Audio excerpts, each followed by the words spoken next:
ಎಲ್ಲರಿಗೂ ಇವತ್ತು ಸುದ್ದಿಗೋಷ್ಠಿ ಕರೆದಿರೋ ಮುಖ್ಯ ಉದ್ದೇಶ ನಮ್ಮ ಸಮಾಜವನ್ನು ಪರಿಶಿಷ್ಟ ಜಾತಿಗೆ ಸೇರಿಸಬೇಕು ಅಂತ. ಈಗಾಗಲೇ ಈ ಪರಿಶಿಷ್ಟ ಜಾತಿಗೆ ಸೇರಿಸೋದಕ್ಕೆ ತುಂಬ ಕೆಲಸ ಕಾರ್ಯಗಳು ಮಾಡ್ಕೊಂಬಂದಿದ್ವಿ. ಮೊದಲನೇದಾಗಿ 2006ರಿಂದ ಈ ವರದಿನ ಮಾಡಬೇಕು ಅಂತೇಳಿ ಸರ್ಕಾರಕ್ಕೆ ಪತ್ರಗಳನ್ನು ಕೊಟ್ಕೊಂಡು ಮಾಡಿಸ್ಕೊಂಬಂದಿದ್ದಕ್ಕೆ 2009ರಲ್ಲಿ ಯಡಿಯೂರಪ್ಪ ಅವರು ಶ್ರೀ ಅನ್ನಪೂರ್ಣಮ್ಮ ಅವ್ರನ್ನ ಆಯ್ಕೆ ಮಾಡಿದ್ರು ನಮ್ಮ ಸಮಾಜದ ಸ್ಥಿತಿಗತಿಯನ್ನು ಆಯೋಗ ಮಾಡಿ ಅಂತ. ಅದ್ರ ಪ್ರಕಾರ ಅವರು ಅದು ಎಲ್ಲ ಸ್ಥಿತಿಗತಿಯನ್ನು ಎಲ್ಲ ರೆಕಾರ್ಡ್ ಮಾಡಿ 2011ರಲ್ಲಿ ಸರ್ಕಾರಕ್ಕೆ ಅವರು ವರದಿನ ಕೊಟ್ಟಿದ್ದಾರೆ. ನಮ್ಮ ಸಮಾಜವನ್ನು ಎಸ್ಸಿಗೆ ಸೇರಿಸ್ಬೋದು ಅಂತ, ಪರಿಶಿಷ್ಟ ಜಾತಿಗೆ ಸೇರಿಸ್ಬೋದು ಅಂತ. ಆದರೆ ಇಲ್ಲಿವರೆಗೂ ಅದು ಯಾವುದೂ ಆಗಿಲ್ಲ. 2012-13ರಲ್ಲಿ ಒಂದು ಹೋರಾಟವನ್ನು ಮಾಡಿದ್ವಿ ಫ್ರೀಡಮ್ ಪಾರ್ಕಲ್ಲಿ. ಆಗಿನ ನಮ್ಮ ಸಂಘದ ಅಧ್ಯಕ್ಷರು ಮತ್ತು ನಮ್ಮ ಶಾಖಾ ಅಧ್ಯಕ್ಷರುಗಳು ಎಲ್ಲರೂ ಸೇರಿಕೊಂಡು ಒಂದು ಫ್ರೀಡಮ್ ಪಾರ್ಕಲ್ಲಿ ಕತ್ತೆನ ಇಟ್ಕೊಂಡು ಹೋರಾಟ ಮಾಡಿದಾಗ ಅವತ್ತಿನ ಸೆಕ್ರೆಟರಿ ಅವರೆಲ್ಲ ಅಲ್ಲಿ ಬಂದು ನಮ್ಮ ಪತ್ರನ ಪರಿಗಣಿಸಿ ಅದನ್ನು ತೊಗೊಂಡೋಗಿ ಪ್ರೋಸೆಸ್ ಮಾಡಿದ್ದಾರೆ. ಮತ್ತು ಅವತ್ತಿನ ದಿನ ನಮ್ಮ ಪಬ್ಲಿಕ್ ಟಿ ವಿ ಚಾನಲ್ನವರು ತುಂಬ ನಮಗೆ ಸಪೋರ್ಟ್ ಮಾಡಿ ಅವತ್ತೊಂದು ನಮ್ಮದೊಂದು ಇಂಟರ್ವ್ಯೂ ತೊಗೊಂಡು ನಮ್ಮ ಕೆಲಸಗಳನ್ನ ನೋಡಿ ಇವ್ರನ್ನ ಪರಿಶಿಷ್ಟ ಜಾತಿಗೆ ಸೇರಿಸ್ಬೇಕು ಅಂತ ಅವರು ಒತ್ತಾಯ ಮಾಡಿದರು. ಆದರೆ ಅದ ನಂತರ ಕೆಲವು ಮಂತ್ರಿಗಳು ಅದನ್ನು ತಡೆ ಹಿಡಿದು ಸಚಿವ ಸಂಪುಟಕ್ಕೆ ಬರದೇ ಇರೋಂಗೆ ಮಾಡಿದ್ರು. 2014ರಲ್ಲಿ ಕಾಂಗ್ರೆಸ್ ಸರ್ಕಾರ ಬಂತು, BJP ಸರ್ಕಾರ ಹೋಗಿ ಆ ದಿನ ಒಂದು ನ್ಯಾಷನಲ್ ಕಾಲೇಜ್ ಗ್ರೌಂಡಲ್ಲಿ ಒಂದು ದೊಡ್ಡ ಸಮಾವೇಶ ಮಾಡಿದಾಗ ನಮ್ಮ ಸಿದ್ದರಾಮಯ್ಯ ಅವರು ನಮ್ಮ ಸಮಾಜವನ್ನು ಪರಿಶಿಷ್ಟ ಜಾತಿಗೆ ಸೇರಿಸ್ತೀವಿ ಅಂತ ಆಶ್ವಾಸನೆ ಕೊಟ್ಟರು.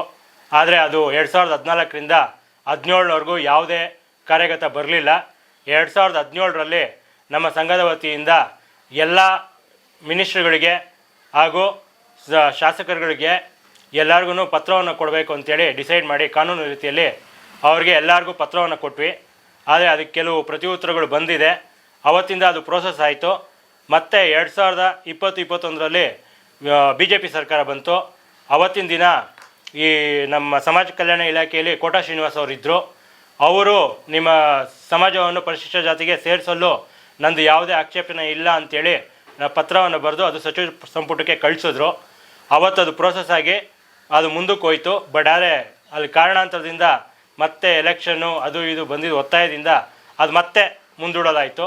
ಈಗ ಮತ್ತೆ 2022ರಲ್ಲಿ ಮತ್ತೆ BJP ಕಾಂಗ್ರೆಸ್ ಸರ್ಕಾರ ಬಂತು. ಅವತ್ತಿನ ದಿನವೂ ತುಮಕೂರಲ್ಲಿ ಒಂದು ಸಮಾವೇಶ ಆಯಿತು. ಅವತ್ತು ಸಿದ್ದರಾಮಯ್ಯವರು ಮತ್ತೆ ಅದೇ ಆಶ್ವಾಸನೆ ನಿಮ್ಮ ಪರಿಶಿಷ್ಟ ಜಾತಿಗೆ ಸೇರಿಸ್ತೀವಿ ಅಂತೇಳಿ ಆಶ್ವಾಸನೆಯನ್ನು ಕೊಟ್ಟರು. ಬಟ್ ಅದು ಇನ್ನೂ ಯಾವುದೂ ಕಾರ್ಯಗತ ಆಗಿಲ್ಲ.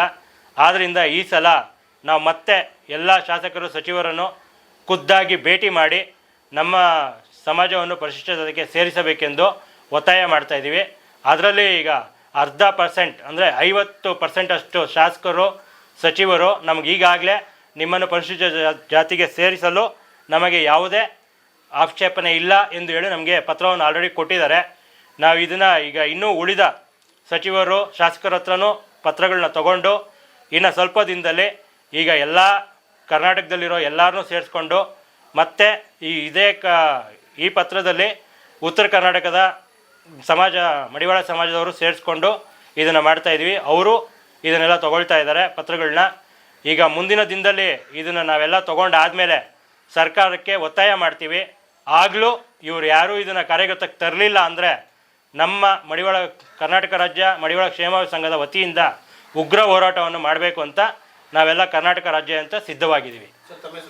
ಧನರಾಜ್ ಅಂತ, ಕರ್ನಾಟಕ ರಾಜ್ಯ ಮಡಿವಾಳ ಕ್ಷೇಮ ಸಂಘದ ಖಜಾಂಚಿ.